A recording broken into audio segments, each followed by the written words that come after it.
Ji, Assalamu alaikum everyone, and a very good morning to all of you, and good afternoon to Dr. Saiful Behri, because on his side it's afternoon now.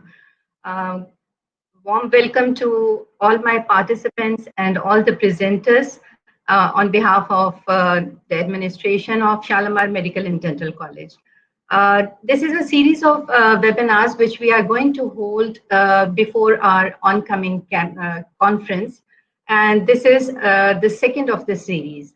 Inshallah, we are going to have a few more before the conference. And after that, we are going to have our conference in the start of next year. Today, I've got three very renowned presenters with me, and I'm sure participants who have the background of medical education, they know Dr. Saiful Behri and Dr. SMDC, and Professor Dr. Sumair Anwar. He is also with us, who is HOD of Community Medicine Department in Gujranwala Medical College. So let's start with the webinar, and Professor Zahid Bashir, Principal Shalimar Medical and Dental College, was supposed to be here with us, but on account of his some very urgent commitment, he couldn't join us at the time. So I'll ask Professor Dr. Sara Khalid to please give some introductory remarks about the webinar. Sara, please. Assalamu alaikum everyone. It has been a pleasure to welcome you all on our series of webinars. The webinars was the Faculty Development Program. It's an ongoing session which will ultimately lead to our conference, which is scheduled to be held in the first week of February. The first of the webinars we hosted was on teaching methodologies and online teaching and their various aspects. The second of the series highlights the importance of the research and how we should practice it.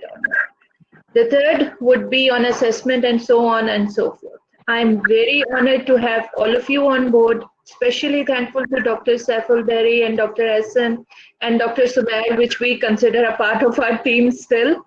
And Dr. Hassan is always the blessing to be have on board. Thank you, everyone. I think, Sadia, let's start. Okay, then. So our first presentation is from Dr. Saiful Behri, who is Associate Professor and Head of the Medical Education Department in University Sains, Malaysia. Dr. Saif, please wave a hand so that everyone can recognize you. Dr. Saif?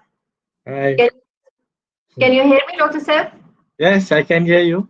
Okay. Dr. Saif is a very renowned person in medical education. He holds MSc and PhD in medical education, and his research interests, they are in the area of medical education, well-being in medical students and higher education, questionnaire development and validation, teaching, learning and assessment, curriculum design and development.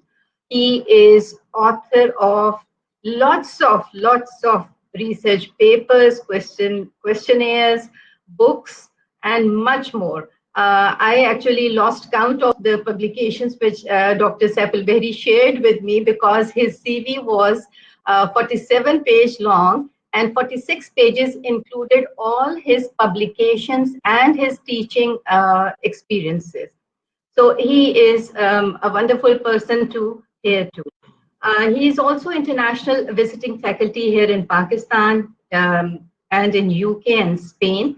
And talking about his international and national awards, he has won 19 such awards in the area of academic leadership and professionalism. So it's always a treat listening to Dr. Saiful Behri. He will be talking about cultivating research culture in higher education. So the stage is yours, Dr. Saiful Behri. Okay, thank you so much, Dr. Sadia. Thank you so much for this opportunity. Let me share my screen first. Let's see how it goes. Okay. Okay, now I hope everybody can see my slides. Dr. Sadia, can you see my slide now? Yes, we can see you. Okay. Okay, let's begin. Assalamualaikum warahmatullahi wabarakatuh and good morning. Basically, I'm afternoon here. So, I'm going to talk about cultivating research culture in general, however specific to higher education. And then there are a few things that I'm going to highlight today, and I believe the next speakers will be elaborating more about what influencing as well as the factors related to cultivating research culture. But I'm going to give you an idea or maybe insights about what the meaning of research culture. And then let us explore about elements of research culture. And then what are the thematic factors that can influence research culture in any organization. And then what are the strategies to cultivate the research culture in any organization. So these are 4 things that I'm going to cover briefly within the time given, and hopefully it will give you some insight about research culture and something related to the strategies and factors that will influence its growth. Okay, let's start with the definition of research culture, and I took it from Hill, 1999, and I love this definition basically. So what has been said by Hill was that research culture reflects the values, the ideals, so which is reflecting the standards, the belief about research within the organization. And this can be manifested in research behaviors, research actions, as well as the symbols of the organization. And then the research culture will reflect the research value and style at the end of the day. So this is something that the culture that makes us visible as a research organization, or maybe research-centric universities or organization or institution that we want to be in the research field. So if you are looking at diagrammatically to illustrate the definition, you can see that the organization is the center. The organization is the center, and then definitely in the organization we have the people, which is us basically, and we have those contexts, because every organization have their unique context, and we are talking about culture, and definitely the context is so important to be considered. And if we're looking at the elements of things that should be in the research culture, will be the belief about research within the organization. So this is very important, because if people don't believe about research in organization, the research culture won't be growing and will be anywhere. So this is the first elements in the research culture, about the belief. And then the values of research within the organization is also important, because why? Because if the research value is not seen as a valued thing, something that is adding to the current value of either individual organization, the research culture also will not go anywhere. And then the third one is about the standards of research within the organization. This is something that we used to do, is about benchmarking our research in the organization with the more established organization related to research. So the standards of research within the organization is also part of the culture, because if you have high standard of research within organization, you can see the research culture will be at high level as well. And then the last but not least is about the atmosphere in the organization related to research, because if we do not have the conducive, supportive, as well as promotive atmosphere to promote research activities in any organization, the research culture won't be anywhere as well. So these are the 4 things, the 4 elements that you can see that is very important in terms of the research culture. And at the end of the day, all these elements, if it is aligned properly, it is it is cultivated properly, it will manifest in terms of the research behaviors, which is we can see that our people as well our any of the individual innovation will do research. The research action, the impact of the research will be seen as well. And later on, you have a research symbol. It means that what are your niche, what are the your focus, and what are you known any organization is known for in terms of research. So all these are manifestation as a result of the research culture. So this is just to illustrate how elements in the research cultures interacting each other, and at the end of the day will manifest in terms of something that is observable in terms of behaviors, action, and symbols of research in any organization. So there is just to illustrate the meaning and the elements. And then after we have some understanding about what is research culture, it's also nice to know what are the factors generally influence research culture in any organization. Because if we know these factors, we can see that we can try we can try in our own way on how to strategize activities as well as efforts and initiative to promote those positive factors, and perhaps to reduce or compromise those who are unwanted factors that might bring down the research culture in any organization. Now, let's start. We have 7 based on the research done by COSI. The first one, according to this research, I think it's quite good research, 2019. And then one is about the importance of the context. As I mentioned just now, in the research culture, context is super important because the context will define us as organization who want to be in the research field, in the research area. And definitely the context is within the organization, and what context that form the setting of research in our organization. This is something that we need to reflect. So for example, what are the niche that we have? That is, what are the kind of workload that the people inside our organization basically are dealing with? And then what are the really focus of the organization in terms of the research? So this is something, the context that we need to really think, and we really need to ponder about, because if the context is not related to the research culture might not be might be growing so well in our organization. But if you have the context, the needs for that, and then definitely the research culture will be growing very, very positively in our organization. So context is very important. The second part, in terms of the support, what kind of the assistance provided by any organization to support the research activities done by the people inside the organization.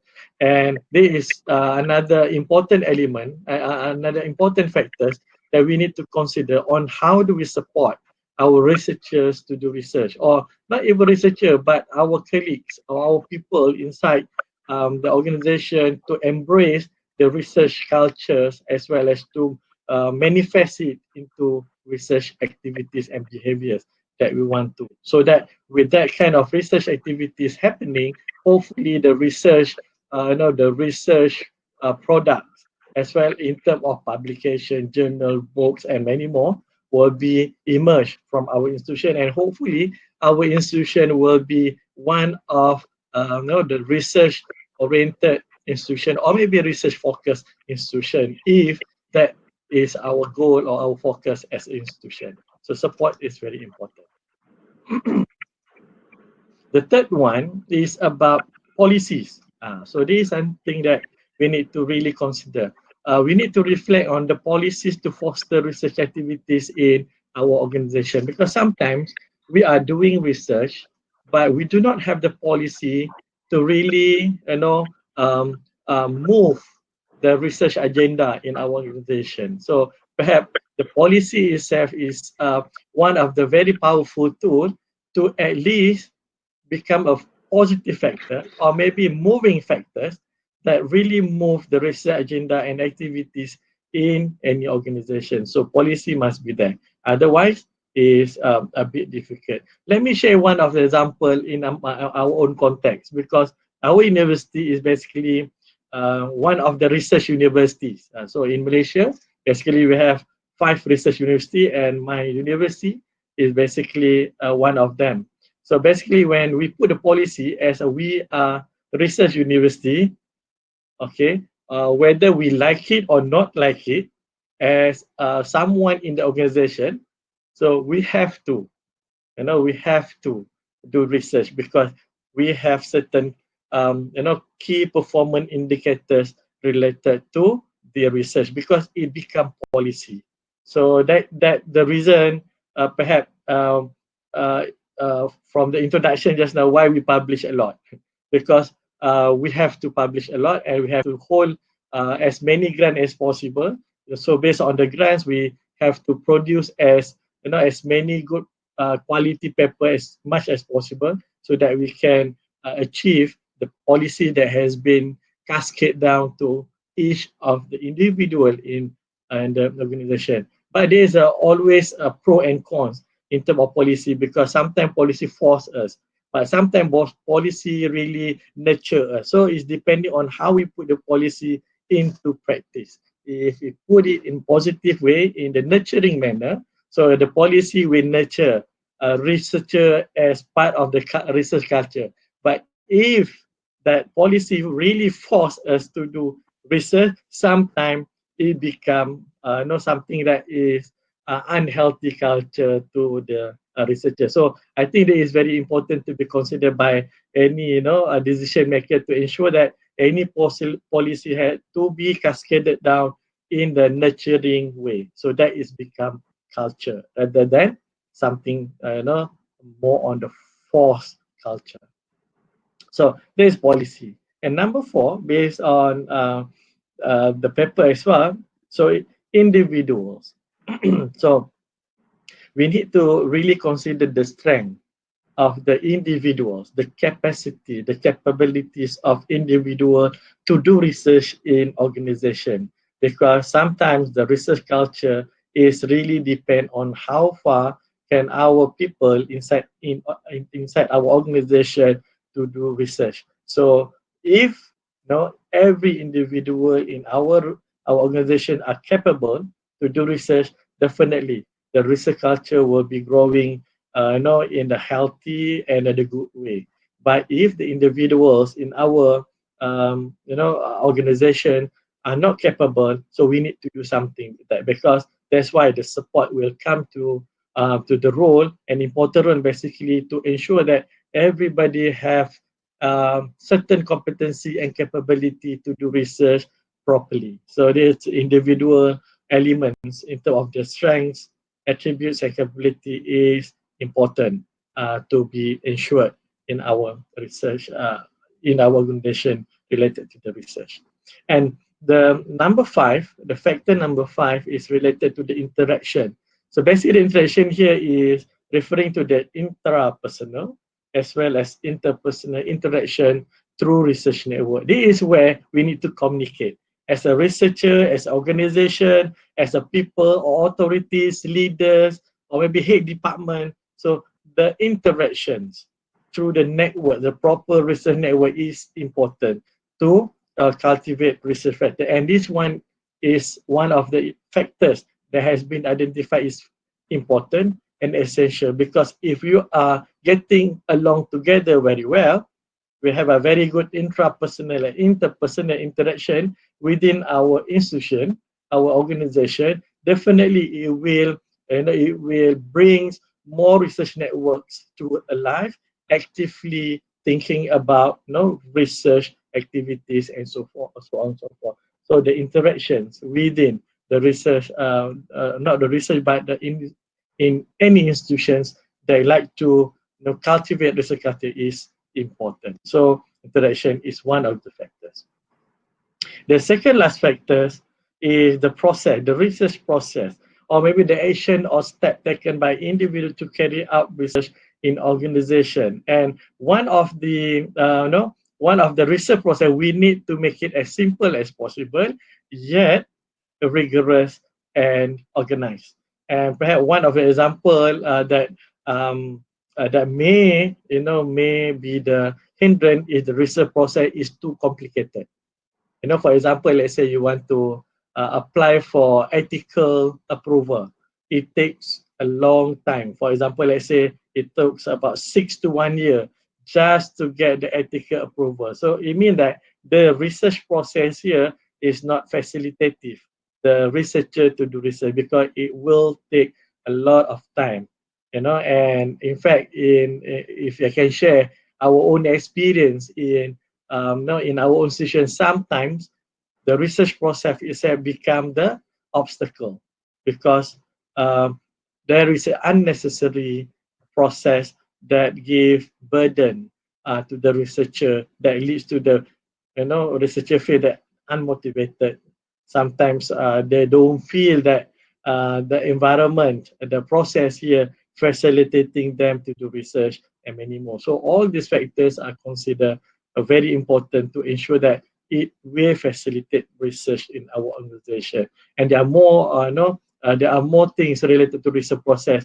Or for example, the grant application, and then how do we deal with the process of getting certain collaboration between our institution with other institution, the MOA, MOU, all these must be facilitative, because if we do not facilitate all this research process, it will become the hindrance of research activity. Thus, it will impact on the research culture in any activity. So research process is one of the important elements as well, need to be revisited and relooked and reflected whether it's facilitating the researcher to do research or it's become the obstacle unnecessarily to the research process. So it can be both. Either research process can be good factors as well as it can be negative factors to the research culture in any institution. And last but not least is about the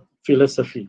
So basically the philosophy here is the values, the belief and mission of any organization in relation to the research. So if let's say there is, for example, let's say the organization has nothing to do with the research, but trying to cultivate research inside the institution, it will be very hard.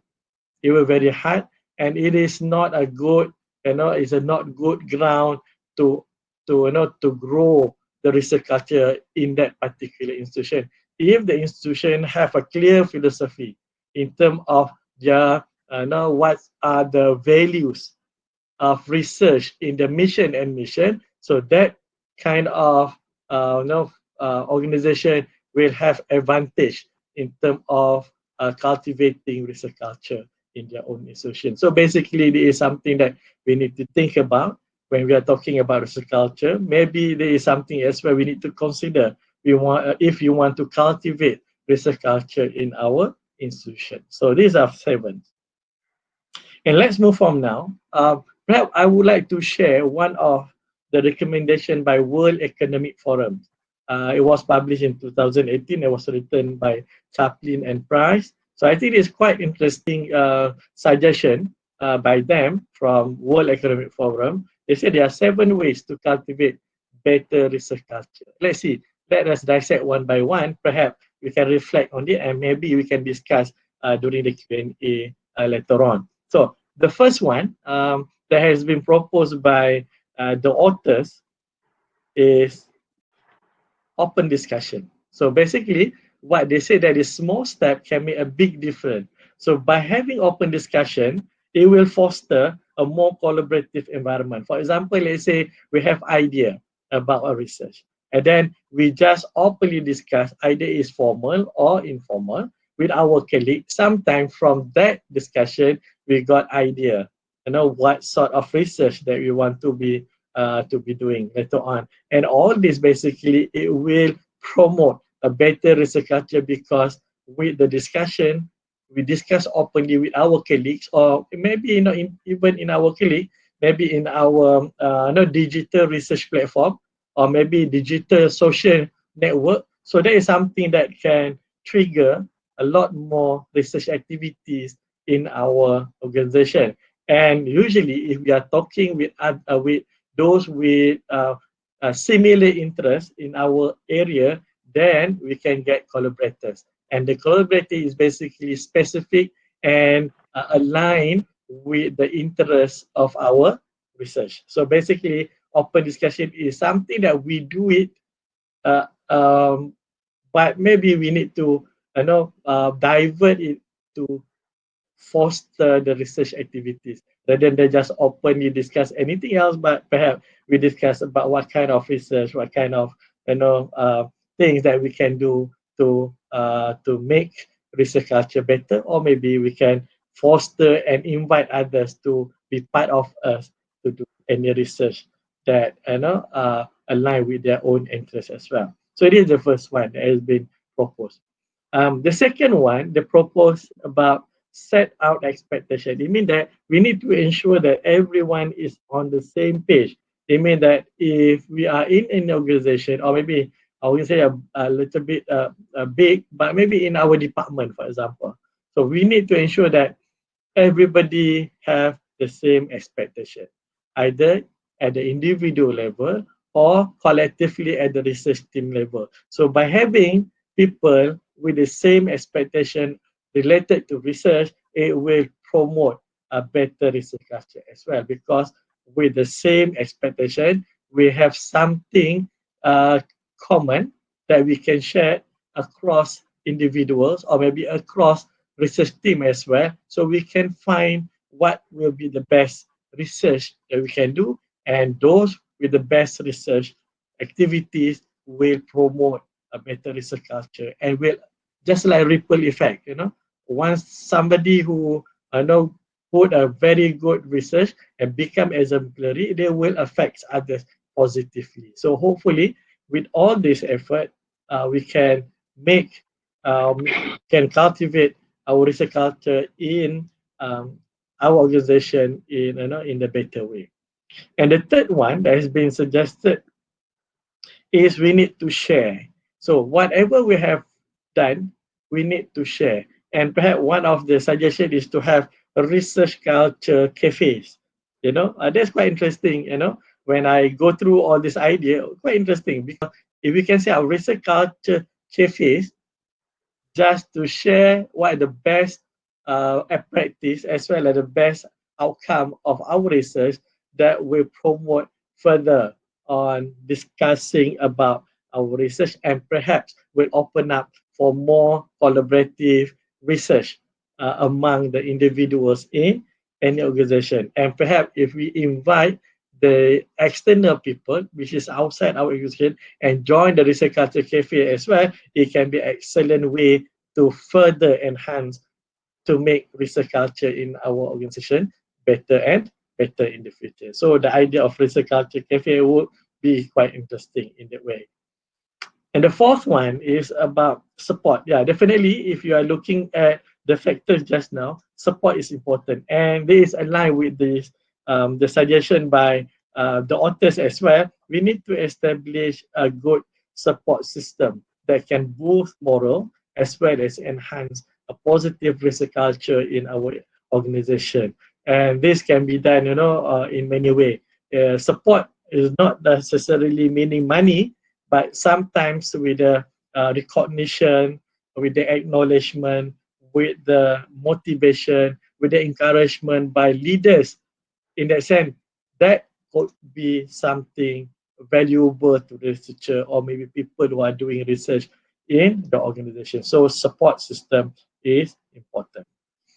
And the fourth one is about the role model. So basically, if we are talking about research, so the leaders must set the examples. So I think this is something, or maybe at the organization level, there are people who are talking about the research, but they are also the leaders who are leading the research. So leading by example in promoting excellent research culture in institution is one of the ways to cultivate better research culture in any organization. For example, let's say you have somebody who are, maybe your head department or maybe your deputy vice chancellor or president.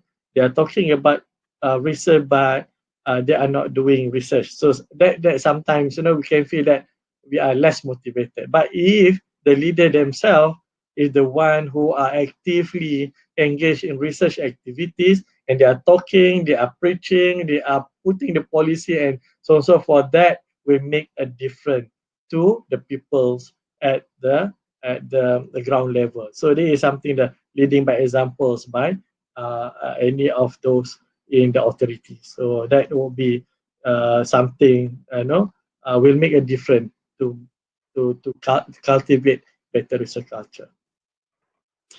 And the next suggestion by the authors as well is about training. And in this specific suggestion is to discuss training gaps for all team members.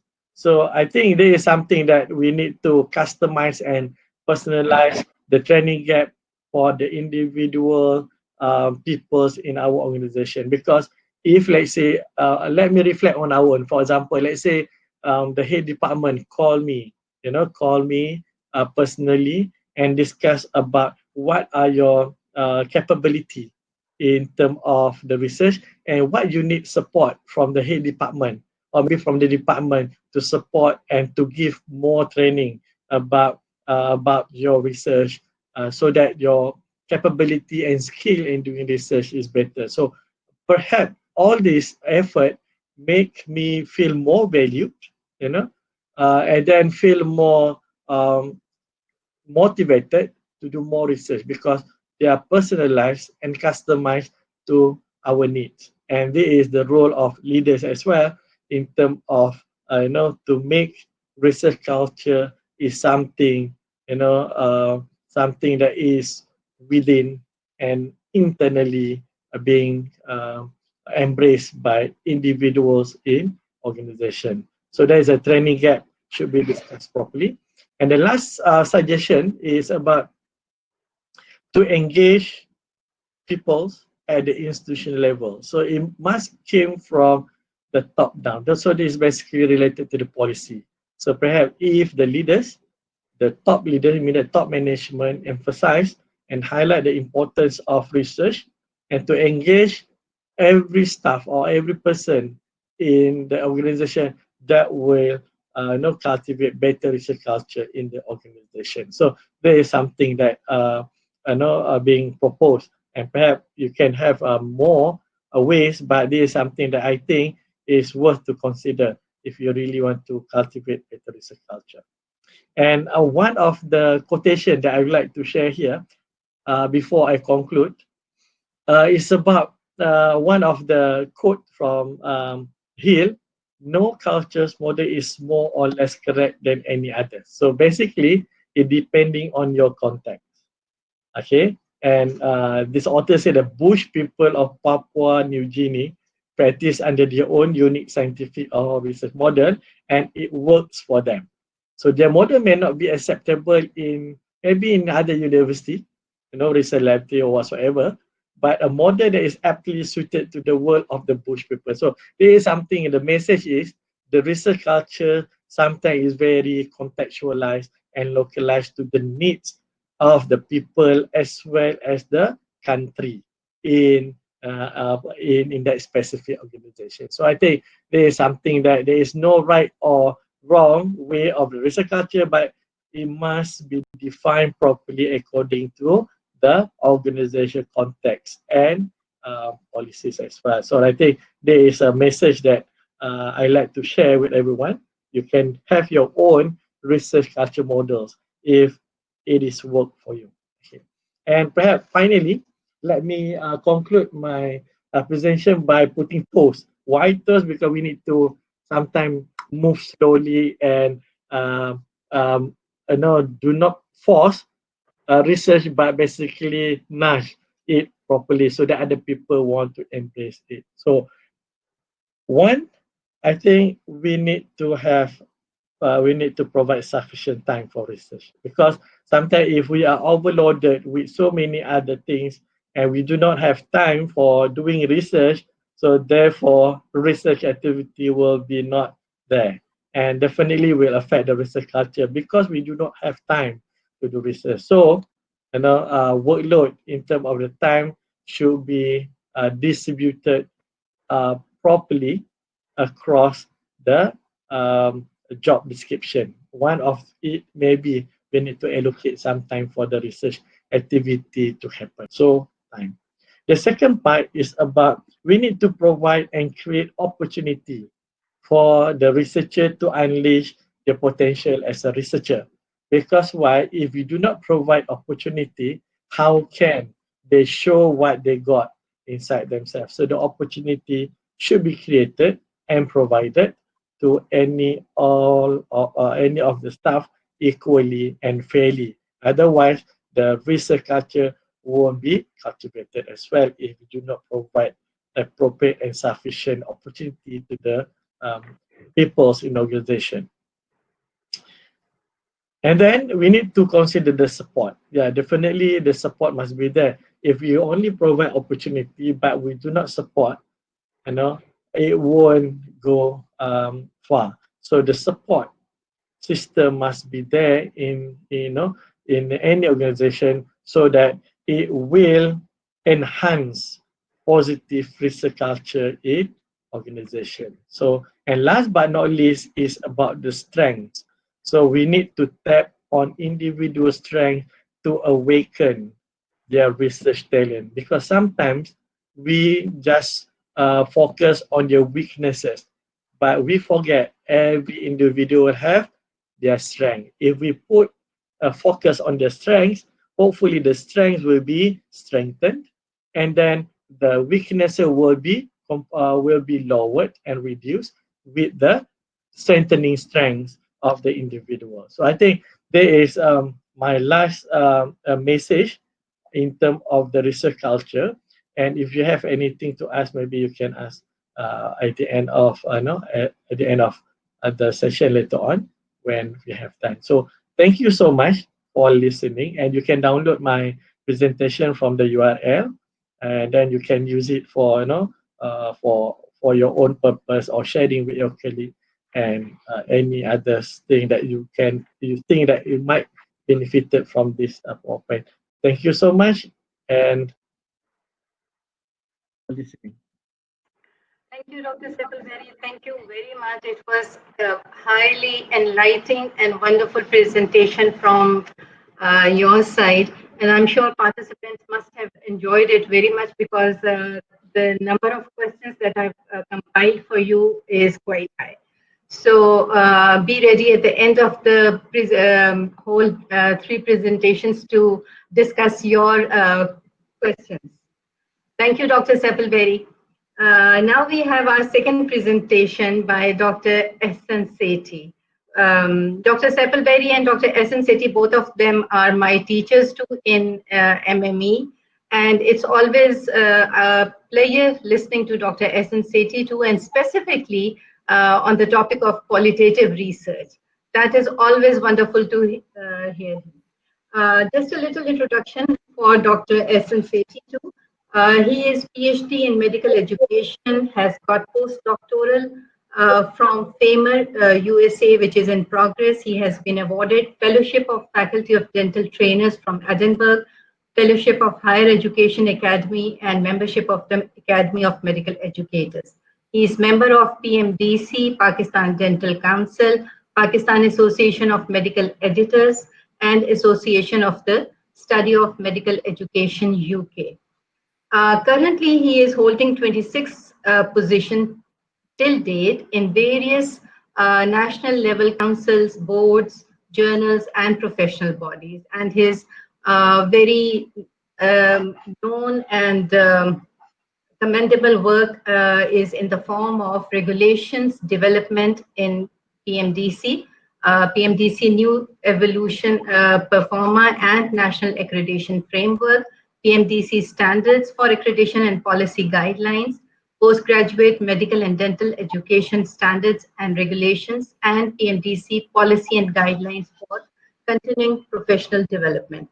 Dr. S.N. Sethi has got many publications to his credit, and I'm not going to go into the details, but the one thing that I want to mention is that he has received 16 international and national awards, and out of which 4 awards are for being the best teacher. So this tells that Dr. S.N. Sethi is definitely a very good teacher. So it's up to you, Dr. S.N. Sethi, to teach us qualitative research. Why aren't we good at qualitative research in Pakistan? Thank you very much. Thank you very much, Dr. Sadia. I'll share my screen now.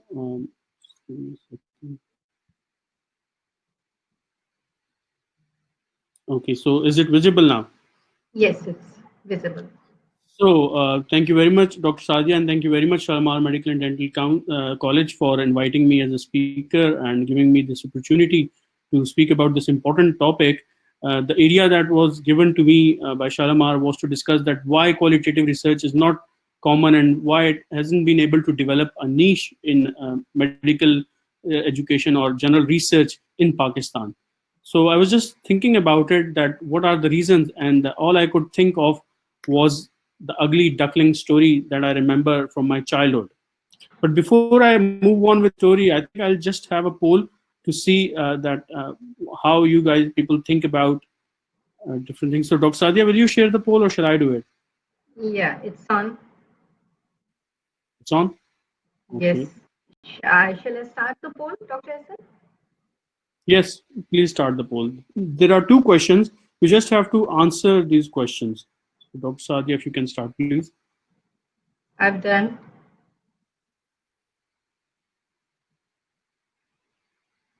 Is it coming to our audience? I hope participants can see it.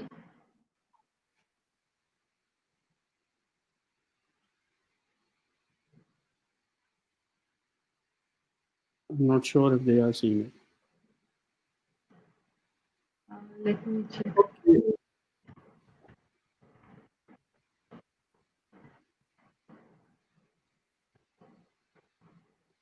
Let's just.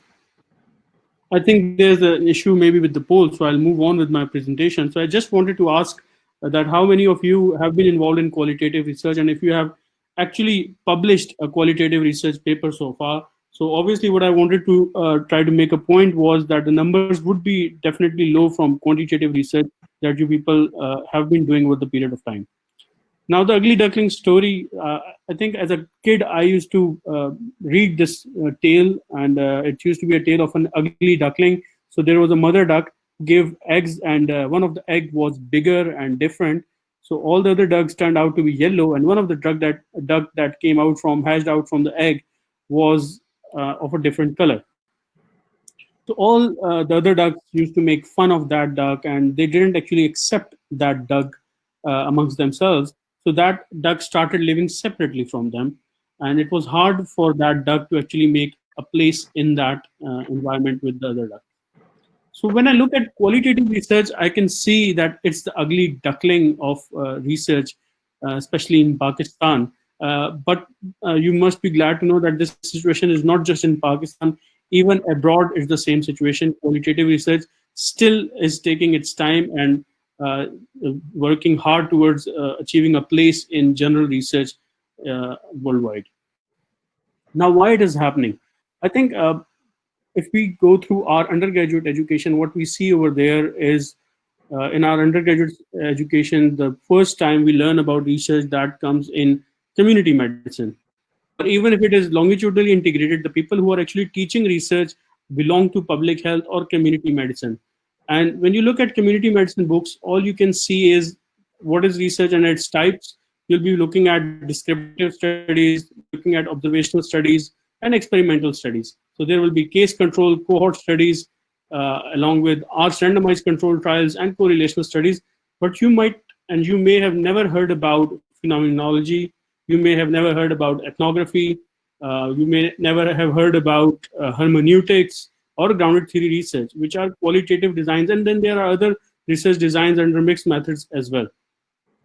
So that's the undergraduate exposure. When we move on, the next exposure is postgraduate education, which is either mostly used for the clinicians or the basic sciences lab people. Again, in the labs, it's mostly experimental research or randomized control trials. When it comes to the clinical side, the guiding factor is College of Physicians and Surgeons in Pakistan. College of Physicians and Surgeons have never promoted or do not promote qualitative research. In fact, they do not even allow them students to do qualitative research in their postgraduate education. So why would anyone do qualitative research if no one is promoting and no one is allowing it? So that's why I think it's the ugly duckling. Now moving on for the faculty. So students are unable to learn it and students are unable to do it for that very reasons. But now people like me. So last night I was looking at Journal of College of Physicians and Surgeons Pakistan, which is the most reputed journal of Pakistan and one of the impact factor journals in Pakistan. And in the original articles category, all I can read is a manuscript will be considered an original research article if it is randomized controlled trial or an observational study. So this clearly dictates that what kind of articles, what kind of research you need to do and what we will publish. I remember having a conversation with the chief editor of JCPS. They said that we publish RCT. I asked him, I questioned him, why you don't publish any other form of research then as an original article? And he said, because RCT is of the best quality. And I think I have an argument and I have a question to everyone doing research that is it the methodology which is the best and which defines the quality, or it is the research question which defines that what is the best methodology to answer that research question? So I think it's the research question which should be important, and then you need to think about the best methodology to answer that research question in the best possible way. It's not the methodology in itself, and we should not specifically mention that we will be only publishing papers of this methodology and all other papers from any other methodology are of lower quality, and that's why we're not going to publish them. That is one of the biggest issues that we have faced, I have faced as a researcher, and other people that I try to encourage have faced as researchers. Okay, so that's with the journals. Now coming to the reviews. So I've submitted an article to another journal which publishes qualitative research, but what happened? They sent my article to one of the professor and consultant. So he's a PhD, teaching in a very foreign university, but his background is in basic sciences research, in experimental research, in clinical research. The kind of responses I got from my qualitative research was, I'm petrified about the sample size. So they mentioned that the sample size is very low. The second one was, there was no standardized distribution criteria. Means they wanted me to stay and the participants I select should be of one specific criteria and not a maximum variation sampling, which is what we prefer in qualitative research. About the sample size, no adequate distribution. We cannot have an adequate distribution. Actually, in qualitative research, we prefer and we want people from varying background with diverse backgrounds, and sometimes one person with an interesting experience and the unique experience is as important as 10 people having the same experiences. So we have to include that person as well. So the criteria of qualitative research and the criteria of evaluation of qualitative research was not provided by the journal. So when you look at the journal's website, there's no separate criteria for qualitative research. They are being assessed on the same criteria on which they will assess any other article. So now the onus lies on the reviewer to decide if it's a good quality article. And if the reviewer has no idea and no experience of qualitative research, they will call it a poor sample size and a poor study and actually reject that study immediately. So what happened after this? I had to respond to these comments with references from books and different other research resources, and it got published. In fact, my responses were sent to the reviewers for their own education and learning purposes as well. So I must commend Pakistan Journal of Medical Sciences for actually reviewing all the comments that I have made and then deciding to accept that article over that, which was quite in for me. And I decided, okay, if I'm not going to publish in JCPSP, then yes, PJMS is somewhere that I will go and publish my articles in, which is also an impact factor of Pakistan. So this is the issue that I've been facing, and the other reasons that I can come up with, I think there's lack of expertise in qualitative research in Pakistan as well. The people who have done qualitative research, they may have done it in one of the methodology, or they may have done it slightly, like just because you have collected data through focus group discussions or through interviews, that does not make you a qualitative researcher.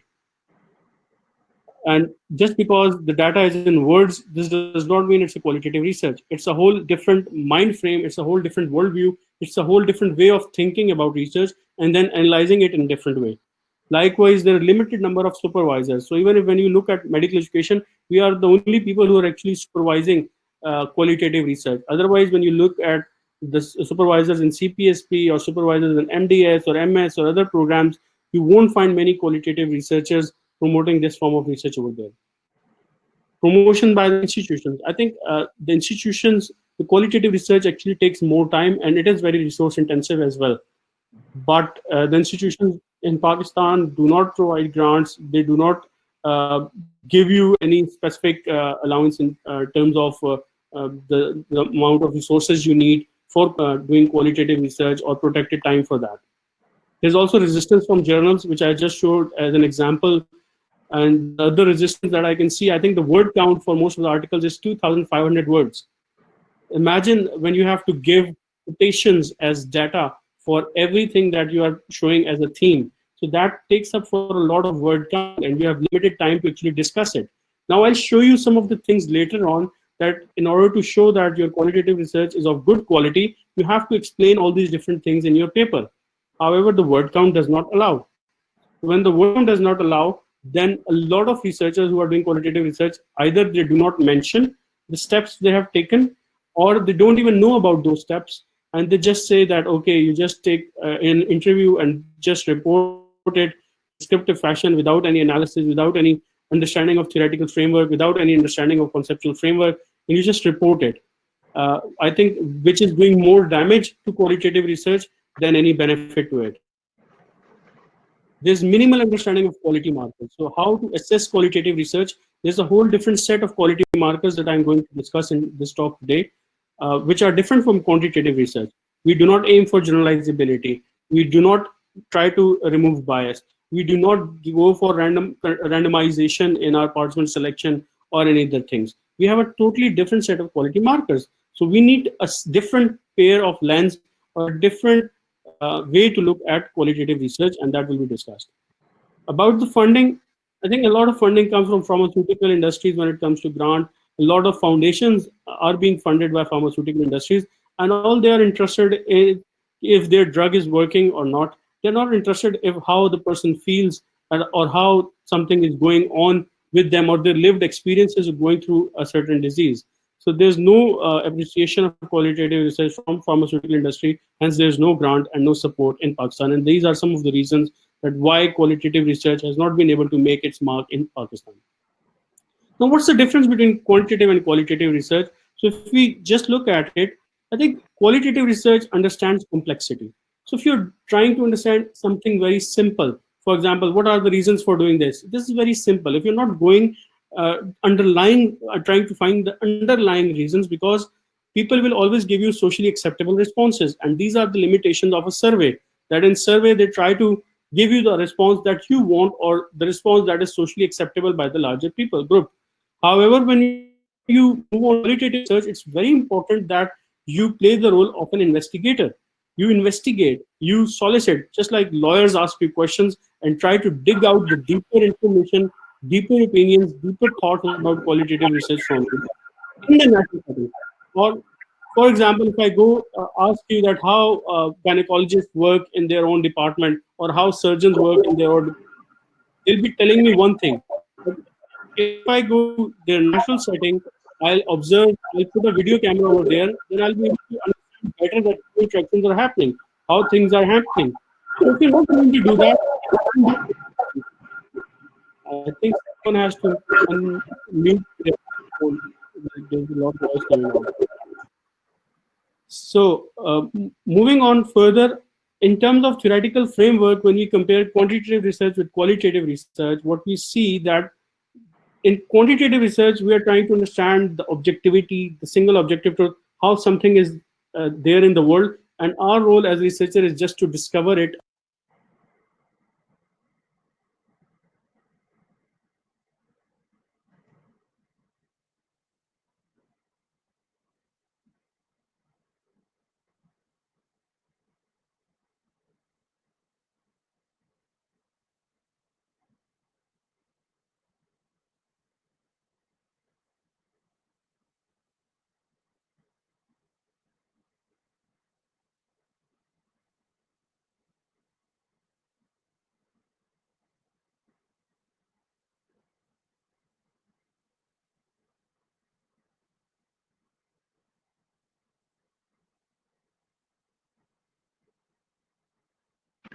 Dr. Essen? Dr. Essen? We can't hear you. Dr. Ehsan, we can't hear you. मेरी आवाज आ रही है अभी? अब आइए जी, अब आपकी आवाज आई है। पिछले 2 मिनट आपकी आवाज नहीं थी। So what I'm trying to say, I was trying to differentiate quantitative research and qualitative research over here. That in quantitative research, we try to look at single objective truth, something that is there. Our job is to just find out and discover that truth. For example, there's a tree somewhere, if I say in a land or somewhere. So as a researcher, quantitatively, my job would be to take a validated measuring tape, which is validated and internationally used. I'll just measure its heights, its width, and that's it. That's how I'm going to measure it. However, when I move into the qualitative paradigm, what's important is how different people construct that same reality. Who are the different people? For example, the same tree, if an artist is looking at that tree, he would think of it differently. If a person from botany department is looking at that tree, he would look at it in a different way. If a carpenter is looking at that tree, he would be looking at it at a totally different way. So people have multiple interpretations of the same reality. Likewise, if I ask you how much pain you are going through, you'll say on a scale of 1 to 10. Someone would say 5, someone would say 10, someone would say 8, someone would say 1. However, when I ask you that how that pain actually feels to you, and different people have different interpretations of the same pain. Maybe what's 1 for one person is 10 for another person. What's 10 for one person is 2 for another person. So people have different interpretations of the same reality. So if you want to cure someone pain, it's not just important that we find out how on a scale of 1 to 10 how the pain feels, but we need to understand that how that pain is to different people, how different people make sense of that pain, and then try to elevate and improve their life and improve the quality of their life. So qualitative research is as important, and we ask how questions in qualitative researches, why questions in qualitative researches. We have different methodologies from quantitative research. We have phenomenology, ethnography, narrative inquiry, hermeneutics, grounded theory. In quantitative research, we go for random selection, we go for sample size calculations. In qualitative research, we don't go for that. We choose a purposive sample. For example, if I have to find out how the gender is affecting retention and success in healthcare professions, or how females are actually excelling in, why females are not excelling in orthopedic surgery. Now, if I'm going to randomly select a sample, I'm going to select a lot of orthopedic surgeons who are not even females, because there are not many females. But to purposefully select and answer this question the best possible way, I'll go and specifically find that orthopedic surgeon who is a female and has gone through that experience. I cannot select that person randomly. I have to choose a purposive sample. So you have to align all these things together, and there should be an alignment. And quality markers that I'm going to discuss later are also different. What are the quality markers? I think the quantitative research markers are more familiar than qualitative ones. And the problem comes, like I've shown you in the review, is when these criteria are used to judge quantitative research. For example, the quality markers for quantitative research is that it should be, your sample size should be representative, it should be generalizable, the tool should be validated. We do not use the same terminology when it comes to qualitative research. In qualitative research, what's important is congruence. Is your research question? Is your methodology? Is your analytical techniques? Is your theoretical framework? Are they in congruence with each other? Are they aligned or not? Has there been a prolonged engagement of the researcher with the participants? Because if I'm meeting you for the first time, you might give me a socially acceptable answer. However, if I develop rapport with you, if I try to develop a prolonged engagement and study you and your behaviors over a period of time, I might come across a lot of things that are different from what you have told me. So that's why prolonged engagement is also important. Procedural rigor. Procedural rigor means what kind of procedures I have used to collect, what kind of methods have I used. Have I used different methodologies to collect data? Have I just interviewed you, or have I also observed you? Have I tried to triangulate focus discussions, interviews, or tried to triangulate survey data with your interview data? Or have I used different sources of data? Have I looked at different time spots, time durations, or different data points or not? So there are different ways in which you can improve procedural rigor. Coming to the evaluative rigor, a lot of people say that, okay, analyzing qualitative data, you can just write themes, what you can think of. It's not as simple as that. By evaluative rigor, we means that there should be 3-4 researchers looking at the data separately. Then they join together, come together, discuss all their coding frameworks, their interpretations, then reach an agreement point. And then there's also a theoretical framework which is guiding your evaluation of the data and interpretations of the data and the themes that you have developed. If you're not using all these processes, then your research is of poor quality. But the problem is we do not know about all these quality markers when we are assessing qualitative research. And that's why a lot of papers in qualitative research that are being published, they are not of good quality. The credibility of the researcher, the authenticity of the research, these are different markers. I won't go into the detail of it. And triangulation and reflexivity. Reflexivity is how my own background has actually affected the data I have collected. I'll give you an example. For example, I have a background in medical education. So if I'm going to interview, I interviewed some people who were from medical education background. I've done a master's in medical education and I was interviewing them. And when I asked them a question that tell me how the course has impacted you or something like that, while they were giving me the answers, they used the term all the time, as you know, as you know, as you know. Now this you know is very important. And I interpreted it in two ways. By saying as you know, either they tried to keep a lot of information from me because they thought that I would already know about these things. Or by saying as you know, they were actually sharing more and more information with me. So because I was a potential insider, would relate that I'll be able to understand all these things over there. Another example I'll give, I was taking an interview in Scotland once and I asked a question that how you improve the curriculum. And he said, I didn't want to throw the baby out with the bath water. And I was thinking, how did the baby come in a discussion of curriculum? Then I realized that in Scotland, there's a metaphor where they say that do not throw the baby out with the bath water. Because in Scotland, in older times, there used to be, the head of the family used to take bath in a tub. Then the next person, the wife used to take the bath in the same water. Then the elder son, then the next one. And in the end, when the baby used to take bath in the same tub, it used to be so dirty that when you were throwing that water out, you could not actually see the baby and you can actually throw the baby out with the bath water as well. So what he was trying to say that when I was actually changing the curriculum or bringing reforms, I wanted to keep the baby, keep the good things and remove the bad things out of it. So that's how he has used that metaphor, which took me a while to understand because I was from Pakistani background.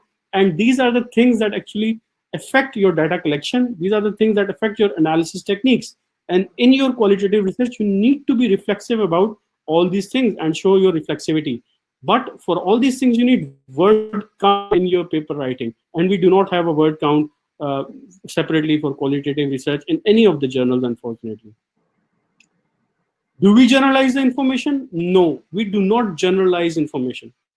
Now, generalizability of two types. One is statistical generalizability that we use in quantitative research. But when we come to qualitative research, I think it's more analytical generalizability or conceptual generalizability. But I'll still avoid the term generalizability and I'll say transferability. You explain your context in such a way that when the reader is reading about your study and your context, they should be able to think that how similar or how different their context is with your context, and then able to decide that are your findings applicable to his context or not. So you try to explain your context, your settings, and be transparent about them, and you improve the transferability of research, and we do not claim generalizability. But a lot of reviewers say this research is not generalizable, which is not even a quality marker or a quality criteria when it comes to qualitative research.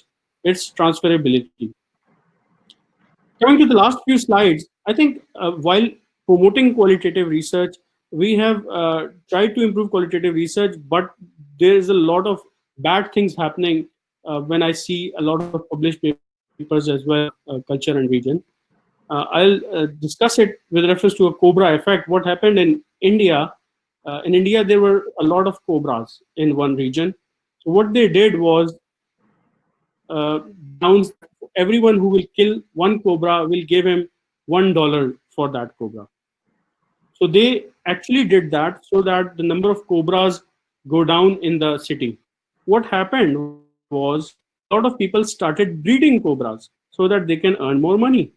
And then a lot of people actually brought cobras from all other cities of India to that specific city to get that cash rewards. So instead of cobras numbers going down in the city, those numbers started rising. And then they stopped giving reward. They left all the cobras in the cities and left. So the purpose, they call it cobra effect because of the unintended effect of any intervention. So when qualitative research happened, there have been an unintended effects of it as well. And people have started misusing different terminologies. So in qualitative research, we talk people about thematic emergence, triangulation, saturation, member checking, so that they can improve the quality of the research. However, people have started misusing these terms. For example, because we do not have word count, a lot of people don't discuss their analysis process. They just use and the themes emerge when they are talking about their data analysis and qualitative research. I think it's very important to actually show that how themes emerge. Theme is not something that is that will emerge automatically. You have to explain the whole process of analysis to show that how different themes are coming and how they are aligning. But we are not doing that when we are writing papers. The other thing is triangulation. A lot of people are using, we are triangulating data or something like that. Triangulation is of different types as well. It can be triangulation of sources, triangulation of methods, triangulation of analytical techniques, triangulation of theories. So you need to be mindful about what form of triangulation you're using, how you are using it, how it will be useful. And you have to always think that if you're using different approaches, is it useful in terms of giving you any additional information, or is it just adding more data? Because we are not looking for more data. What we are looking for are diversity of views and multiple interpretations. Saturation. So in qualitative research, we do not have a sample size measurement criteria. People just say, okay, I've done 8 interviews and I have reached saturation. They just claim saturation without explaining. I think saturation is one of the most contested concepts in qualitative research, because you never know. The day you stop data collection, maybe the next person you may or may not have interviewed would have given you something different, new information. So there's no way in which you can actually claim saturation in true sense. But yes, you can say that you have reached theoretical saturation or something like that, and explain that it's the time saturation rather than actually the data saturation. You had limited time and you were not able to finish it, or you cannot go beyond interviewing more than these people. And member checking is about showing your interviews and interpretations back to the person who actually gave you an interview. Again, in qualitative research, it's not necessary that your interpretations match with the person who has actually given you the interview. Interpretations could be different, and reading between the lines is an art that qualitative research should know. So I think member checking is again being misused in qualitative research, and that needs to be looked into as well. And I think people will be able to do that when there will be a separate quality markers in the journals, as well as for the research thesis, and also if they allow more word count for qualitative research. So in the end, qualitative research should have framed research questions. There should be justification for qualitative methods. There should be rigorous data collection and data analysis procedures. So this will ensure quality. Theoretical framework is very important. That a lot of researchers I've seen, they have never mentioned it or haven't used it. Reflexivity or evaluative rigor should be there. And we do not claim generalizability, but aim for transferability of our findings. So I hope slowly but surely, ugly duckling of qualitative research will turn into a beautiful swan with such workshops, such seminars, and such sessions. Thank you very much. Thank you, Dr. Hassan. Thank you very much. It was very enlightening, and definitely qualitative research is something which we all need to learn too much. All of us, we need to develop our capacity building upon it, and then start doing it also. Thank you very much, Dr. Hassan. Now our third presenter is Dr. Sumer Anwar. He is currently a professor and head of the Department of Community Medicine Department in Gujranwala Medical College in Pakistan. And he holds MSc in Applied Environmental Sciences and FCPS in Community Medicine. He also has 20 original articles under his belt and has conducted various workshops, almost 40, in the area of public health, research, medical ethics, SPSS, training and management, and continuing professional development. Dr. Sumer is going to talk about factors affecting research culture among students and healthcare professionals in our country. Dr. Sumer, please share. Okay. Assalamu alaikum. Yeah. Voice is clear? No, your voice is share clear. my slides. Share your screen. Okay, voice is clear.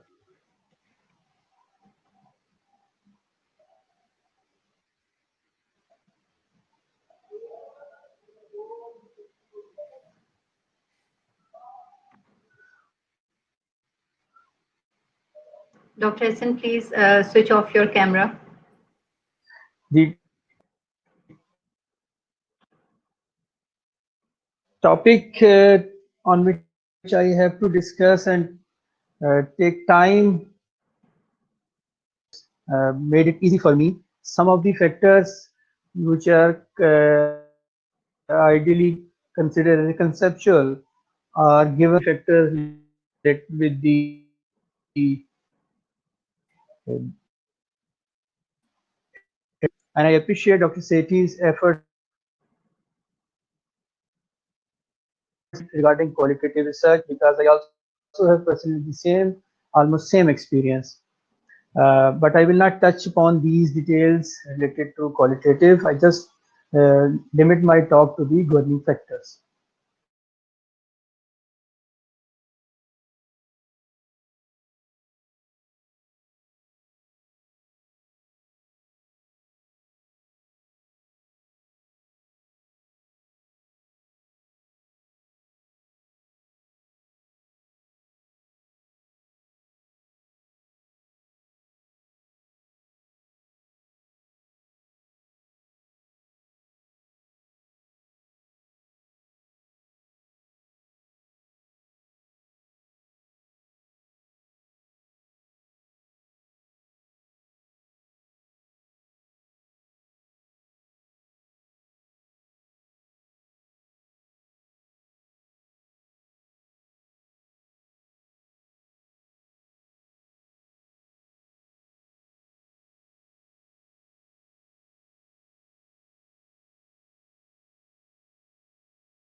Hello, Assalamu alaikum, Dr. Sumer. We can't hear you. आपका mic off है.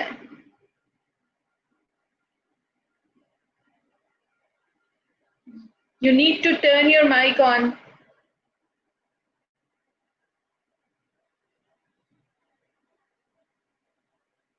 Dr. Sumer.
No, let me know the voice is coming or not. Are you listening to me? Okay. I think the internet was the problem. Therefore, I switched to my hotspot.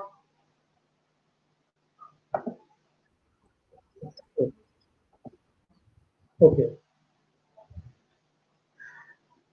So it is visible to all of you.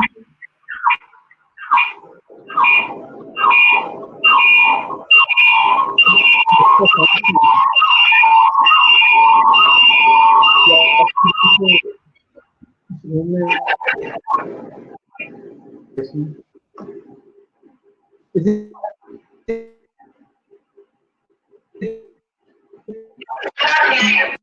clear?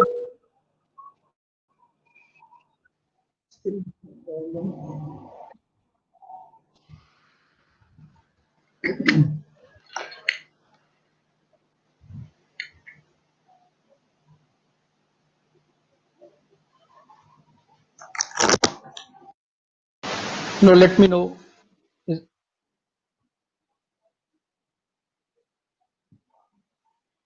about voice. Is it heard? Okay.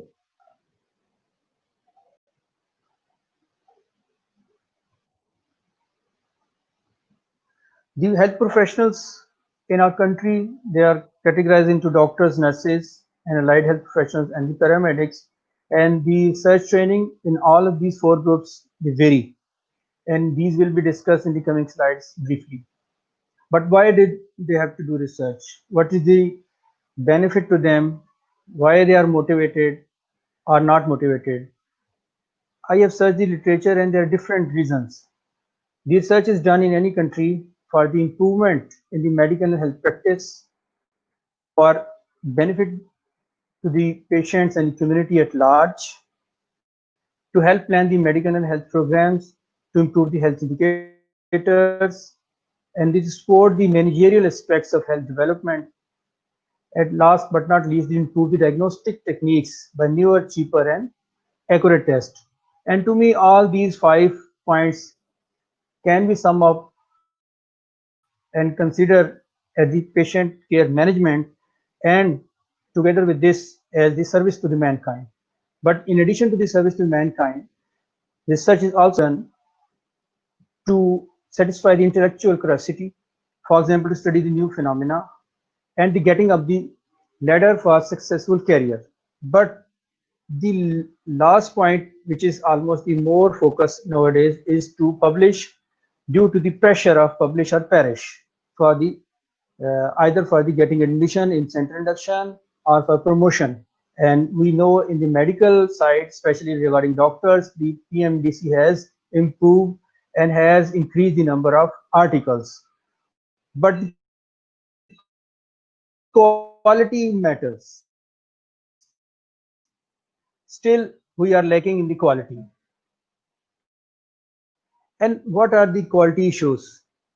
And to me, they are mainly basic methodology and not directed towards major public health problems.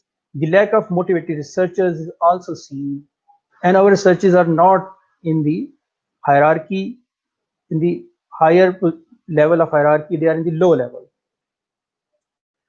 Research culture. The detail given by Dr. Saiful Bahri is marvelous, but I have summarized in few words like the behavior, values, expectations, and attitude of our research community is considered the research behavior. And if one feels that doing research is a norm and resources are easily available, one can say that probably this culture is there.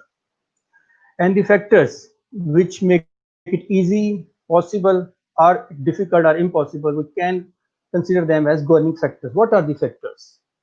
Some are input factors like the present or absence of evidence-based medicine in our curriculum. I have reviewed the curriculum which is present as a reviewed curriculum in the PMNDC. I haven't seen these words. I think still this is absent.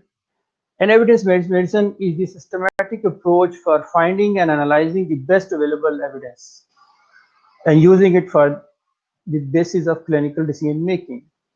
And to me, discipline-based curriculum to somewhat is also hindering this process. Large size class is also the reason that most of our faculty or supervisors don't have time to teach the student, to mentor the students for research is also there. Whenever in any meeting somebody is interesting to mentor, but rest of the faculty is not interested. The lack of formal training of research as a separate subject. I think this is the area on which we have to do something and we have to revise our curricula. The lack of formal assessment of research thesis like we see in nursing. Nursing have a separate subject of nursing research. Allied health professionals also are trained on these lines. And all these 4 5 factors can be grouped together as the undergraduate training. Similarly, some input factors are also in the form of postgraduate level, like they have less emphasis on the critical appraisal. The ratio of trainee to supervisor ratio is also very different. There are few supervisors and trainings are too much. Mostly, they increase the 8:1 ratio. There is no funding available for the training of FCPS as compared to trainings of MPhil or PhD. The number of FCPS trainees are more than the trainees of MPhil or PhD training in our academic institutions, hospitals, tertiary care hospitals especially. Almost you can say roughly 90% trainees are FCPS and 10% are related with are doing MPhil or PhD in one institution, roughly. Research evaluation in FCPS is not given that much weightage as we see in the public defense in case of thesis of MPhil or PhD. This is the area in which CP has to see and do something. And all these 4 5 factors are considered as postgraduate level. In case of process factors, we have lack of expertise, especially the senior clinical staff, to carry out evidence-based research, lack of availability of funds for non-PhD clinical fellows, especially from HEC, Pakistan Science Foundation, and probably from some of the universities. I am not sure about some universities may be given to the non-PhD clinical fellows, but I've seen majority of the uh, call for research or other grants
Dr. Sadia, I think there is some connectivity issue.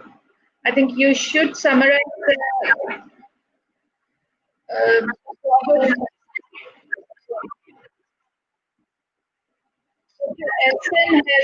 Dr. SN had to leave. He has a session of CHP. So kindly summarize and we'll. Dr. SN आ गए हैं.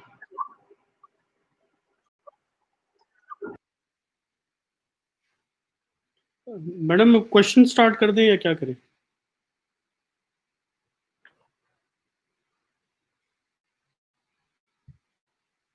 Shall we start the questions? Dr. Sadia?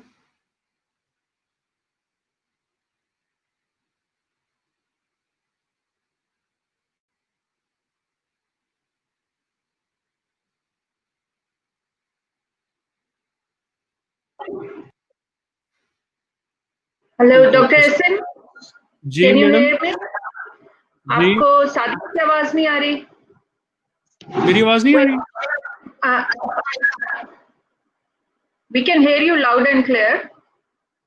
I think you can't hear Dr. Sadia's voice. I can't hear Dr. Sadia's voice.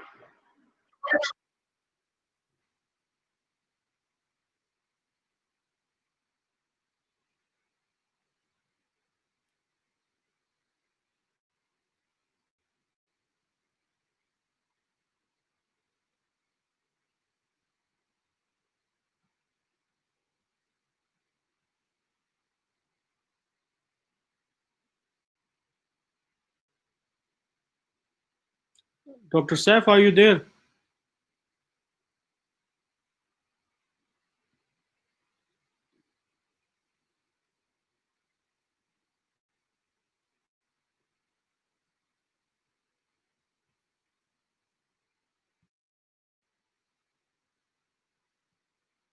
Dr. SN, we had a couple of questions. जी madam. Mostly, our colleagues who are in basic sciences, they are interested how to go about starting qualitative research in our departments.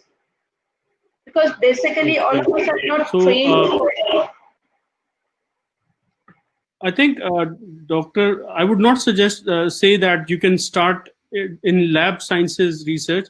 Definitely, you have to go beyond lab sciences research when you talk about qualitative research. What we can do to begin with, for example, in the arena of medical education, we can apply different educational methods and techniques, and then inquire about the teacher's perception and students' perception, or the students' experience of having gone through an integrated curriculum, or their experience of a different kind of assessment. So, or we can look at how people interact in different research settings. So we can observe those environments as well, that how people are interacting with each other and things like that. So I think the basic thing would be to start with learning the methodology. And like Dr. Saiful Berry has already mentioned, that you need to have a good mentor. So if there are regular activities going on like cafes or discussion groups, there you learn about methodologies, and then with mentors or supervisors, you can actually keep on developing your research projects, and with their help, you are able to write good papers as well, inshallah. Dr. Sadia, I can't hear you.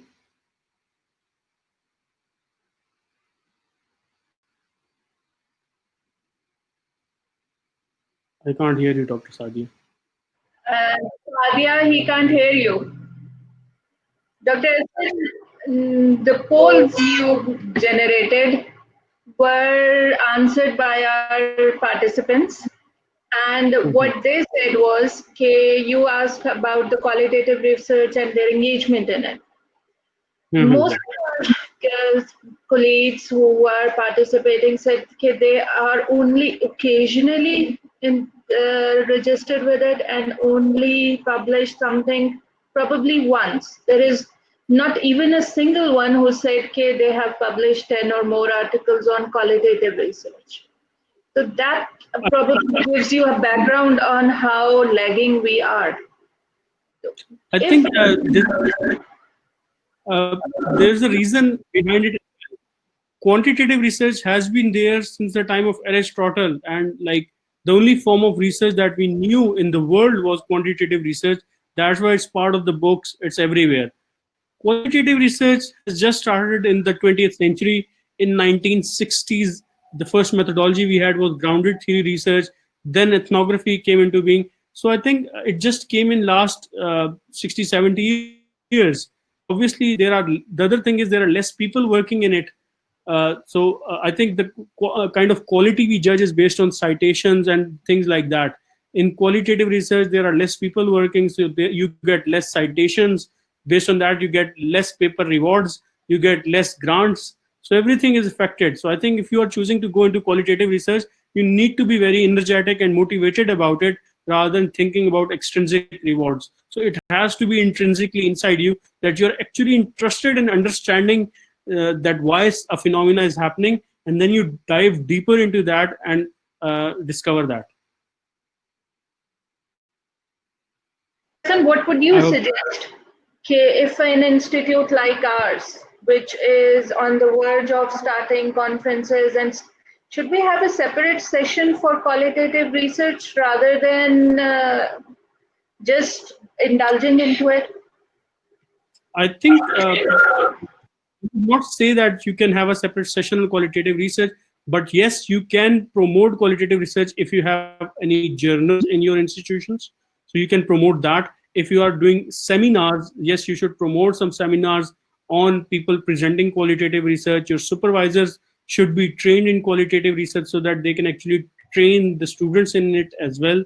And there should be a discussion how quality markers are different, and that students should be encouraged to do that as well.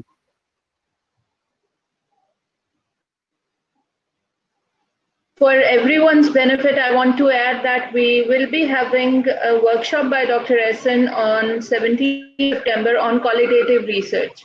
Is it okay, Dr. Essen? Madam, I think 17th is on quantitative research. It was on, I'm very sorry, it was on quantitative, and then it will be followed by qualitative research. So we're looking forward to hearing from you again. I think we can hear from Sadia now. Right. Thank you, Dr. Essen. I don't know if you can still hear me or not. I can hear you now. Now you can hear me. I don't know what was the problem, because otherwise it was audible. Dr. Essen, there is one or two more questions from you. One question was how member checking is used, how member checking is misused in qualitative research. Acha, I need to tell you a bit of background that why member checking, saturation, triangulation, all these terms came into qualitative research. Actually, qualitative research was a bit abstract originally. However, because we always had an influence of quantitative researchers that we call positivist researchers. So people always used to question us how you actually remove bias from your study, how you can say that these are actual interpretations and it's not just something you made up. So in order to control for all these factors, these were the terms that different qualitative researchers coined to show the quality in their research, like member checking. So by member checking, they meant that you'll be taking an interview, you'll be analyzing that, and then you send the interview as well as the analysis to the person who gave it to actually say that, yes, he actually said all these things in the interview and he agrees with this analysis. Now, when you look at qualitative research in true sense, it allows you to look at data in different ways using the theoretical lens you have. For example, if I ask someone a question that, how was my seminar today? So someone would say that it was an awesome seminar and then had a big laughter on it. And I said, did you enjoy it? They again laughed and said, yes. Now, someone might interpret it very differently, that laughing was actually a coping mechanism to hide their internal feelings that they do not agree that this was a good seminar or I had some good expertise or knowledge in qualitative research. So there are different ways in which you can interpret the same thing. And like I said, it's all about understanding the complexity and diving deeper into things.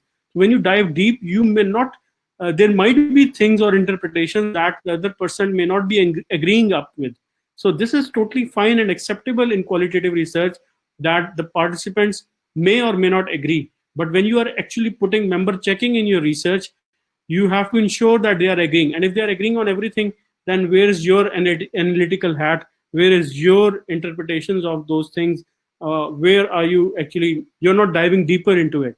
So I think that's why member checking is good. Okay, fine, you can show them the interview, but even that's not needed because you have done it verbatim, you have transcribed the data verbatim, and you have the audio recording of it. So why you have to send it to someone again to verify it? But it's more about it was used to actually verify your interpretations, which is not a requirement in qualitative research now.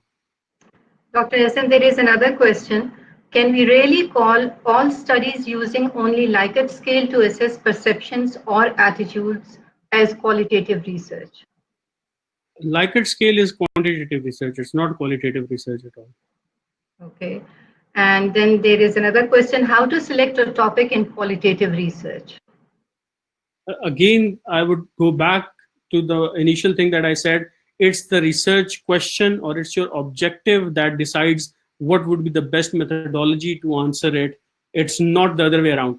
Problem हमारा क्या होता है? We decide the methodology first and then think that this is what I'm going to apply. No, first do the literature review, identify the gap in the literature review, develop your objective or research question, and then based on that decide that what would be the best aligned and best methodology given the resources you have, which is feasible and acceptable to everyone. Yes, thank you.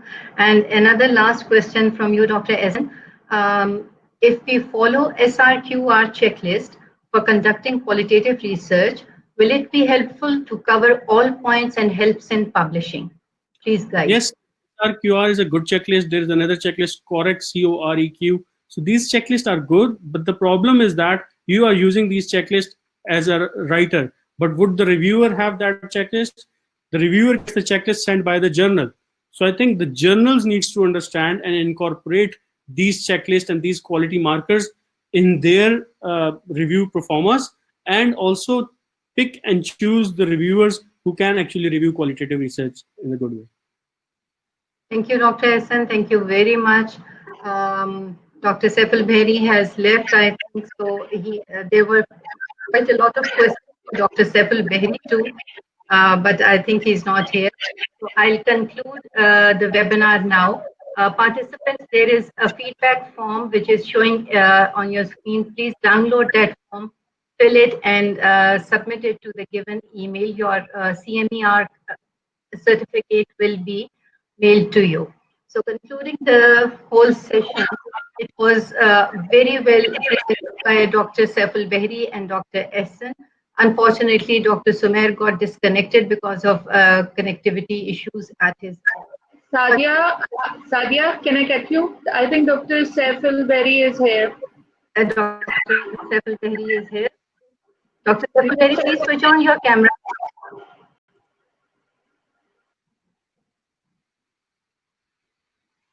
Dr. Sepal, please switch on your camera if you are here.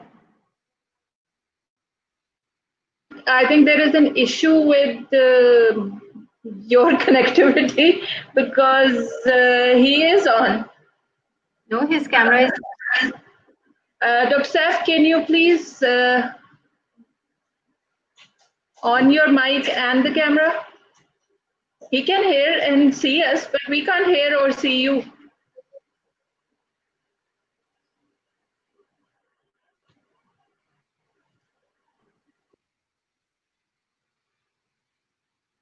I think this is a good preparation for an online conference. These are the issues that might be happening in conference. Dr. Hassan, you can guess that again. Dr. Hassan, can I have this opportunity? We are publishing our journal, starting our journal. So can we include you as probably an editor in it for review? Sure. I'll be looking. Thank you so much. Sadia, now you can see Dr. Saif. Oh, thank you, Dr. Saif. You are here. Where Can you see me? Yes, now we can see you and hear you well. Okay, so I managed to get the technical issue. Okay, so that Okay. was quite a big problem this time. Dr. Steffel, we have got quite a lot of questions for you, which Yes. the participants have posted. The first question was, how can we develop research culture in our organization where focus is already distributed on other managerial and academic tasks?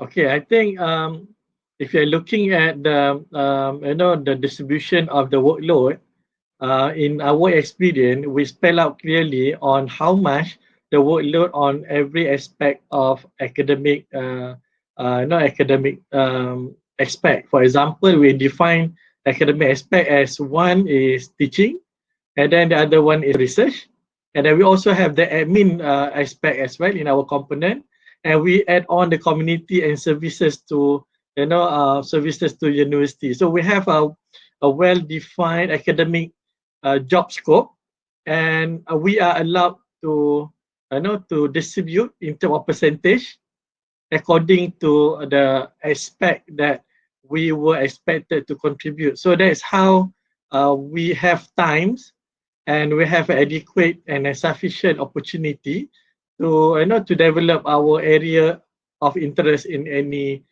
in the research. So basically, we have a dedicated component that has been spelled out by our authority on that particular job scope. So I think from my experience, I think that's worked very well to all of us in our institution, because we are very clear what we are expected to do in terms of research, because we need to spell out clearly in our yearly target for those components. So that is my my answer to your question based on our experience here. Thank you, Dr. Saif. Another question is how to ensure that research idea presented by one person is not allocated to another one by the senior or the supervisor. So that is basically um, okay. There is something the integrity issue, which is a bit challenging to tackle, because it's about the individual in the institution. One of the factor is about the individual, isn't it? So Yes. it is it's happened to us as well, but somehow because of policies, because of policy and the research process that we have here, we can detect any duplication of the ideas. Any duplication of the ideas. For example, let's say two investigator or researcher submitted two different proposals, but having the same concept and same objective.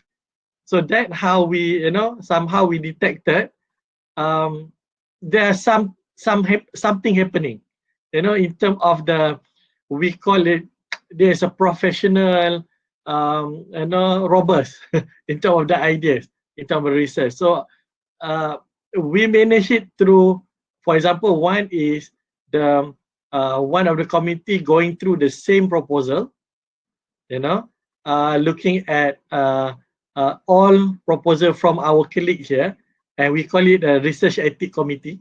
We have a research ethic committee who went through the same process across the staff, and that's how we were detected. We are detecting on, is there any duplication of research in the institution? One. The second one is the department level.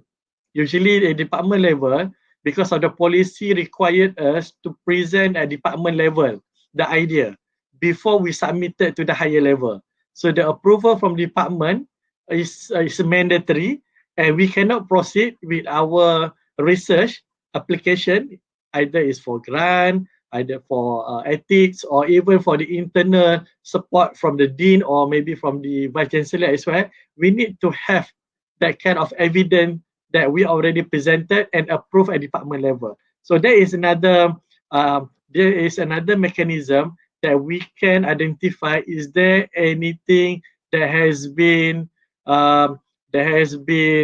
took from someone else within the department. So these are two mechanisms that we have to somehow to discourage that kind of research behaviors in our institution. Maybe you can have any other mechanism, but so far these two mechanisms really really give sign and signal to others that do not, took other people's ideas when they share with us. Because sometimes when we have a discussion, we openly discuss about our ideas, isn't it? But somehow that idea has been taken by others who are listening to us. So yes. By using these two mechanisms, so far we managed to reduce we call it inappropriate research behaviors in our institution, and we have very less incident in that note because of that two mechanism. Okay, thank you, Dr. Saab. There was another question which was also related to integrity of the researcher. I think that participant's query has been answered very well in this question too. Another very interesting question was, how can we apply the idea of research cafe that you mentioned? Okay, so research cafe is something that you bring people together, just like today, it's not necessarily physical cafe. It's just about talking and sharing your best practice in any field. For example, let's say qualitative research. Just now, a qualitative research presented by Hassan just now. You can have a specific session on using the research cafe concept. You can ask about what are your practice in your different setting and a different department, and come together and share maybe 5 to 10 minutes of your idea, and then that will somehow motivate others who are doing the same research in the same area, or maybe in different area but a different application and practice. So I think that will be a very not so difficult to do. You can do it now, even e-research cafe, just like now. It's about cultivating research culture and talking about your best practice in that particular research area. So I think there is one of the example. Okay, Dr. Saiful, another question was, what kind of training is required to develop a good research leader? And should this terminology be just given against one name or not? I mean, it's not just that you are termed as research leader, but you actually don't have all the qualities that should be there. What kind of training is required to develop a good research leader? Okay, the first thing, I think whatever it is, we need to have the knowledge, definitely, isn't it?